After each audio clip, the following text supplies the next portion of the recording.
برای روایت درست تاریخ باید از دل ماجرا حرف زد. این بار از دل کوه‌ها و از اعماق زمین، همون جایی که قصه شکل گرفت.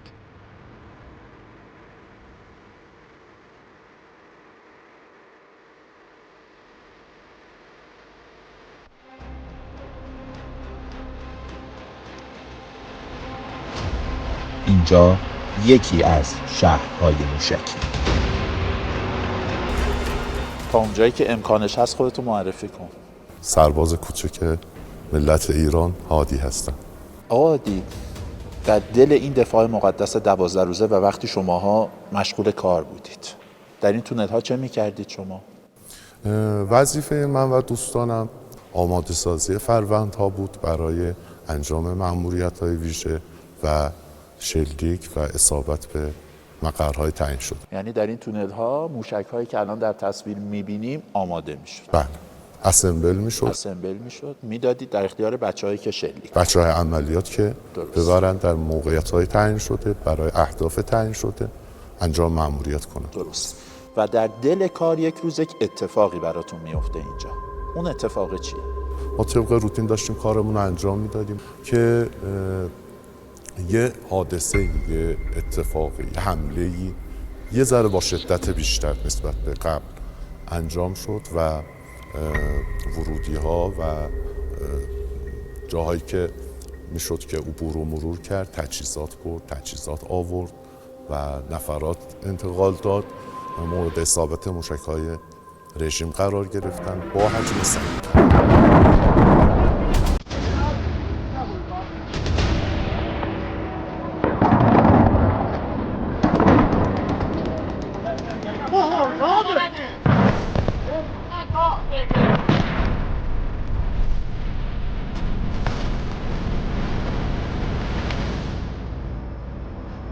و چه کردید؟ اصلا شرایطمون فرقی نکرد که مثلا ورودی هامونو زدن. درسته یک مقدار نهایتا تبادل کاریمون یه مقدار به تعویق افتاد. خلالی در این که موشک ها رو آماده کنید اصلا ثانیه‌ای، شما کمتر از ثانیه آنی بچه‌ها از کارشون دست نکشیدن، چون هم روحیه حفظ بود هم از سازمون خیلی مطمئن بودیم. یعنی ورودی خروجی ها رو زدن اما اینجا داشتید کاملا آماده سازی میکردی، سرجنگی با یا خیال سوار راحت، قفسه ها، سر جنگی ها، موتورها با همون توان داشتن اسمبل میشدن، سرهم میشدن، داشتن تست میخوردن و آماده میشدن برای انجام عملیات.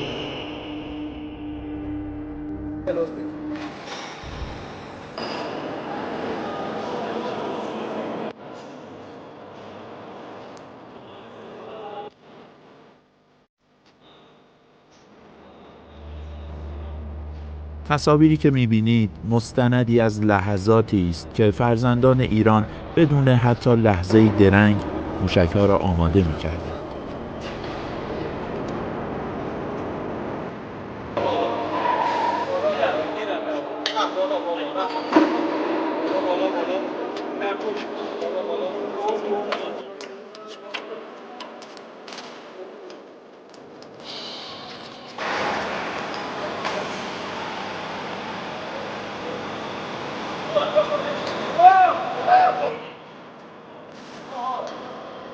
دنبال این نبودید یه راهی پیدا کنید، یه روزنه خودتون رو برسونید بیرون، با بچه‌ها برید از اینجا بیرون که دوباره اگه حمله‌ای تکرار شد حداقل خطر جونی براتون نشه باشه؟ عرضم خدمت شما که یه چیزایی هست، یه نیروهایی هست، یه پارامترهایی هست که انسان‌ها رو توی شرایط سخت مقاوم‌تر میکنه، مستحکم‌تر میکنه. اولا بچه‌های ما بچه‌های رفتن نبودن، بچه‌های موندن بودن. یه ملتی چشمشون به این موشک‌ها بود که اینها برن و قلب رژیم رو از هم بپاشن و انشالله که شد و از این به بعد هم خواهد شد. و ما تا آخرین لحظه سعی کردیم وظیفه‌مون رو انجام، مأموریتمون رو تا حد امکان با دقت انجام بدیم. دم غیرتت گرم. و تو اون ساعت‌هایی که خب اینجا امکان ورود و خروج نداشتید و اینا، چند تا موشک رو آماده کردید؟ یادته؟ اگه اجازه بدین تعداد که نمیتونم عرض کنم خدمتتون، ولی از شرایط عادی 2 برابر شاید هم 3 برابر بیشتر. جدی میگی؟ یعنی بیشتر توانا گذاشتی؟ بله.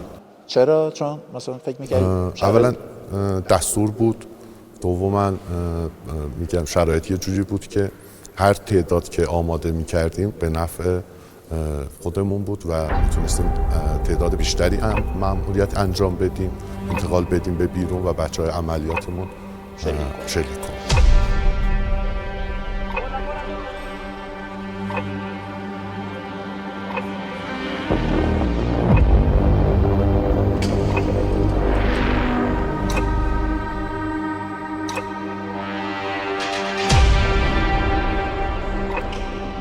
و این موشک‌ها الان آماده است؟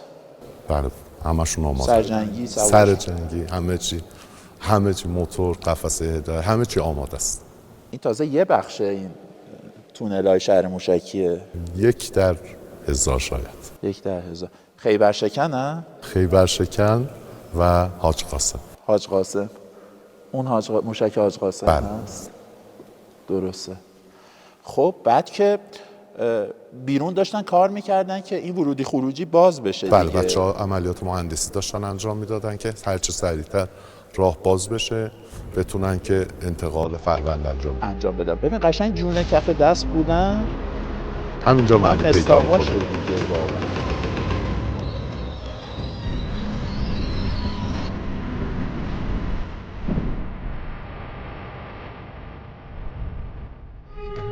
فقط بعضی وقتا یه جاهایی مثلا یه ذره دلمون تنگ میشد، نه به خاطر چیز دیگه، فقط به خاطر اینکه مثلا یه چند تا از دوستامون از دست داده بود، شهید شده بودن و دستمون از دامنشون کوتاه شده بود. بعضی وقتا حین کار که داشتیم می‌کردیم یه لحظه نگاهامون به نگاه‌های همدیگه گره می‌خورد و یادمون میافتاد که مثلا فلان دوستمونم مثلا یه چند روز پیش با اینجا داشتیم با هم کردیم، یه لحظه اینجوری میشد، ولی دوباره این بغضه تبدیل به یه نیرو میشد، یه حال خوب میشد. این عشق مال رفقای شهیدت. مثلا یه وقت کسی فکر دیگه نه، فقط دلتنگیه، عشق دلتنگیه.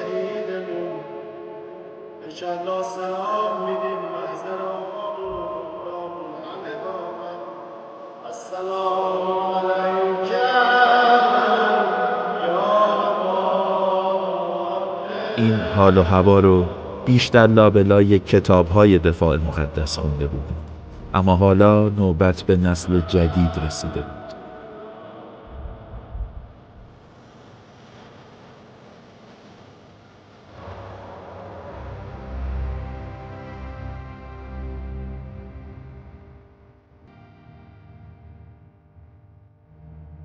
برای ادامه روایت سراغ یکی دیگه از بچه‌ها رفت.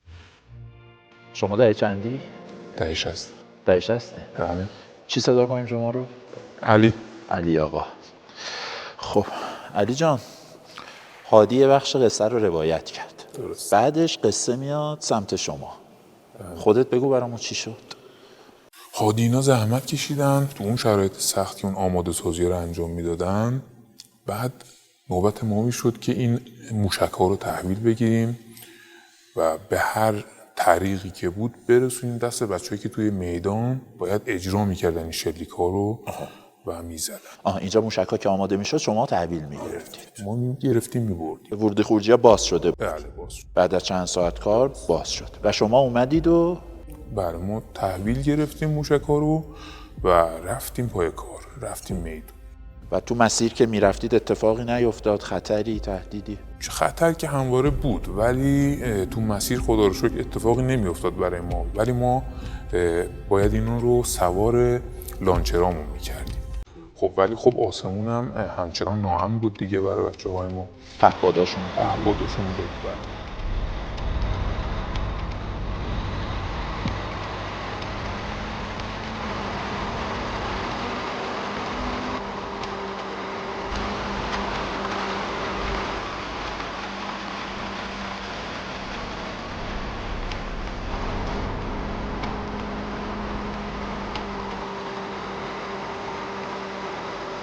و شد که مثلا موشک رو داشتید انتقال میدادید مثلا شما اتفاقی بیفته؟ بله، ما انتقال دادیم تو یکی از کارهایی که داشتیم سوار لانچر میکردیم موشک رو، یکی از پهپادهای اسرائیلی که تونسته بود خودش رو بالا سر ما برسونه مورد اصابت قرار داد موشک ما رو و دو تا از بچه‌هامون اونجا شهید شدن. ولی جالب این بود بقیه بچه‌ها دست از کار نکشیدن، رفتن پای لانچر بعدی، یعنی لانچرهای بعدی سوار شد موشک، سوار شد و شکر خدا آماده شلیک. آماده شلیک بود. تو مسیری که داشتید میرفتید موشک ها رو برسونید به بچه‌هایی که عملیات کنن، چی میگذشت بینتون؟ چی میگفتید به هم با بچه‌ها؟ همه بچه‌ها تمرکزشون روی این بود آقا ما باید کاری بکنیم که این مردم احساس امنیت بکنن. با اینکه خطرم تهدیدمون میکرد، ولی خب این رو توی ذهنیتمون داشتیم که نباید لحظه شلیک موشک به اسرائیل قطع بشه. ما این امنیت رو از اسرائیل گرفتیم.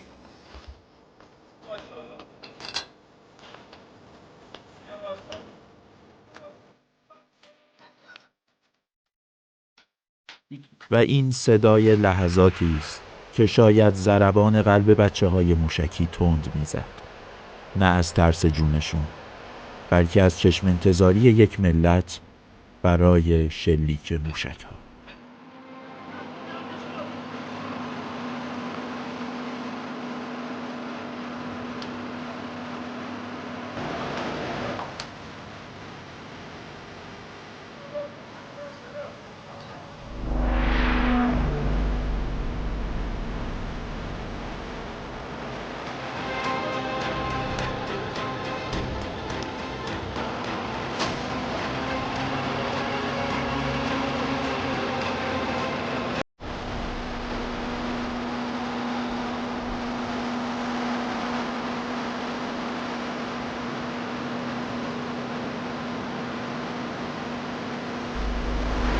خیلی مخلصی.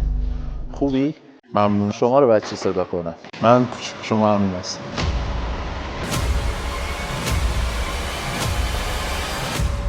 دو تا از بچه‌ها قصه رو روایت کردن، میرسیم به بخش پایانیش که شما باید روایتش کنید. بله.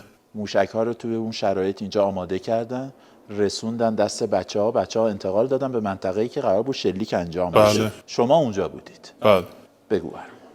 خب وقتی که این موشک سامانه رو به ما رسوندن گفتن که توی این ساعت باید شلیک کنیم.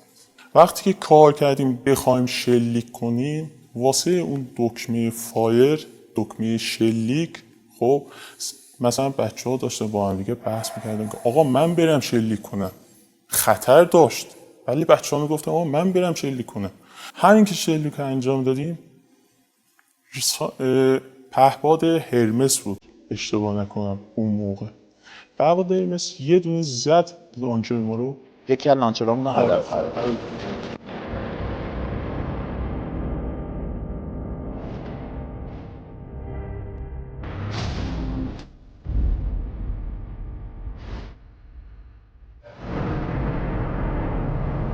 تو هم اونجا بودی؟ بله. خب چه کردی؟ من خودم مجروح شدم. رفقا یه چند نفرشون شهید شدن. تو اونجا مجروح شدی؟ بله. ترکش خوردی؟ بله. حسابی یا نه مثلا یکی دو تا؟ 10-11 تا چرکش الان تو بلغم داره. راست میگی؟ بله. خب بعد با اینکه ترکش خوردی با چی اینکه کردی؟ ترکش خوردیم سعی کردیم همونجا سر و پا بشیم بریم کار بعدی رو انجام بدیم. یعنی نفر که داشت میافتاد زمین، بچه‌ها می اومدن میگفتن آقا تو پاشو برو بیمارستان، درمانگاه، چیزی که دیگه زخمت بیشتر از این عمیق‌تر نشه. میگفت نه نمیخوام برم. و تو اون شرایط شلیک کردی؟ بله. رفتیم باز شلیک‌های دیگر رو انجام دادیم. خودت شلیک کردی؟ آره. آتش بزن، فقط تعداد بلند شدن به من بگید. بلند شدن به من. 2 تا 3 تا 4 5 تا محمود که یاد کنم 5 تا الله گفتم که اینجا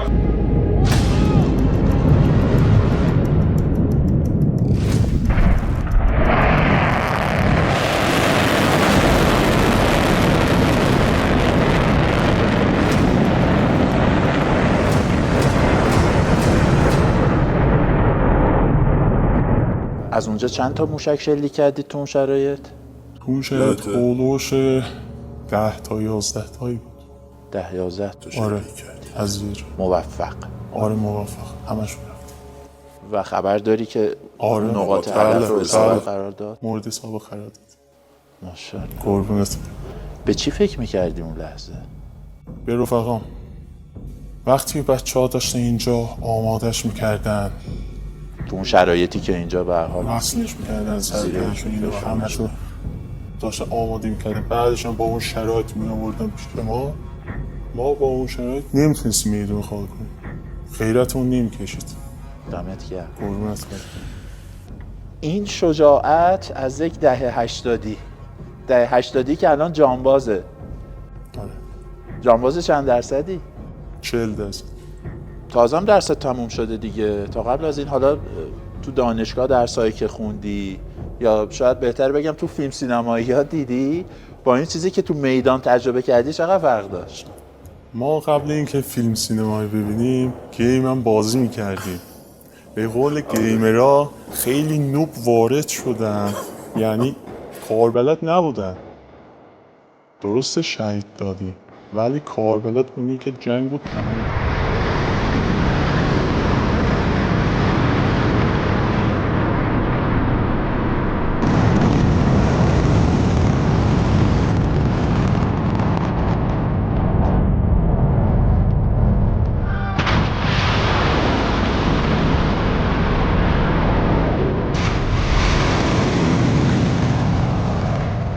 اگه بخوام در پایان بدون تعارف صحبت بکنی چی میگی؟ رژیم یه ادعایی کرده بود که ما پایگاه‌های موشکی ایران رو با خاک یکسان کردیم. مخصوصا پایگاه شما رو. بله. ما اصلا روی خاک نیستیم که بخوام ما رو با خاک یکسان کنن. ملت ببینید، مردم عزیزمون ببینید، دلگرم باشید به سربازاتون که اینجا دارن خدمت میکنن. این گفتم 1 در 1000. نگران نباشید، ما پای کار هستیم، تا آخرین لحظه قطره خونمون هستیم، نوکر شما هستیم. وقتی میبینی این تونلی که تا اون انتها چه حسی داری؟ حس ما اینه که ما داریم به تکلیفی که بهمون سپردن عمل میکنیم. اینا هر یه دونش سرمایه این کشوره. ما برای هر یه دونه از اینا که بخوایم شلیک بکنیم شاید یه شهید بدیم پای اینا، ولی حسمون اینه که باید این کار انجام بدیم. وظیفه من سرباز برای تک تک ایرانی هاست، چه خانواده پاسدار باشه، چه خانواده مذهبی باشه، چه با حجابش باشه، چه بی حجابش باشه. ما تکلیفمون برای همه ملت. فرق براتون نمی‌کنه. همشون خواهر برادرای خودمونن. چه فرقی میکنه برای حاج قاسم هم گفت اینا دخترای خودمونن، ما هم میگیم خواهرای خودمون، رو سر ما هم جا دارن همشون. خودت متأهلی؟ بله. فرزند؟ 4 تا. 4 تا ماشاءالله. خدا حفظش زنده بشه. و خب نگران اونا هم بودی دیگه، بی اطلاع از خونه و خانواده. خب نگران که هستیم، بالاخره خانواده است، پاره دلمونه، ولی خب خونشون رنگین تر از بقیه نبود. خیلی مخلصیم. دم شما گرم.